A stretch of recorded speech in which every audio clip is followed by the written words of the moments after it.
Rome থেকে ঢাকায় আসা বিমান বাংলাদেশ এয়ারলাইন্সের ফ্লাইটে মেলেনি বিস্ফোরক, বোমা বা বোমা সদৃশ কিছু। যাত্রীদের কাছেও তেমন কিছু পাওয়া যায়নি। তবে ভুয়া বার্তার পেছনে অন্য কোনো উদ্দেশ্য আছে কিনা তা খতিয়ে দেখা হচ্ছে বলে জানিয়েছেন বেসরকারি বিমান চলাচল কর্তৃপক্ষের চেয়ারম্যান। তিনি আরও জানান, এই ঘটনাকে কেন্দ্র করে বিমানবন্দরে বাড়ানো হয়েছে নিরাপত্তা।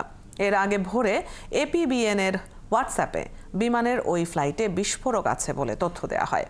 বিস্তারিত জানাচ্ছেন মাইনুল মারুফ। বিমানবন্দর এপিবিএন এর ডিউটি অফিসারের হোয়াটসঅ্যাপে পাকিস্তানি নাম্বার থেকে হঠাৎ একটি বেনামি বার্তা আসে, যেখানে উল্লেখ করা হয় ইতালির রোম থেকে ছেড়ে আসা বাংলাদেশ বিমানের ঢাকাগামী ফ্লাইটে আছে 34 কেজি উচ্চমাত্রার বিস্ফোরক। এরপর থেকে ছড়িয়ে পড়ে আতঙ্ক। বিমানবন্দরে বাড়ানো হয় নিরাপত্তা।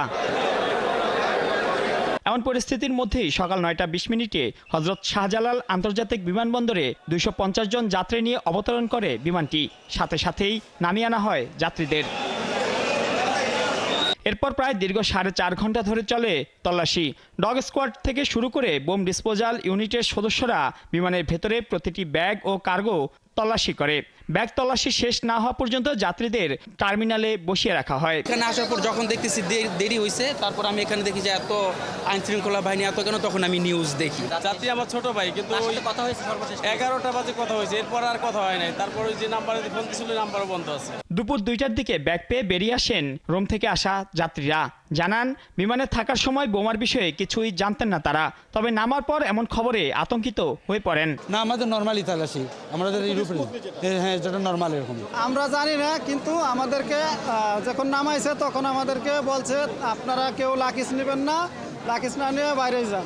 বেসরকারি বিমান চলাচল কর্তৃপক্ষ জানায়, বিমানে বোমা সদৃশ কোনো কিছুই পাওয়া যায়নি। দুইটা ব্যাগে আমরা একটু সন্দেহজনক দুটো ব্যাগ ছিল, দুইটা ব্যাগ আমরা খুব সতর্কতার সাথে স্ক্রিনিং করেছি। আসলে তেমন কোনো কিছু পাওয়া যায়নি। আতঙ্ক সৃষ্টির জন্য কেউ এমন ঘটনা ঘটিয়েছে কিনা তার তদন্ত চলছে বলে জানান বেবিচক চেয়ারম্যান।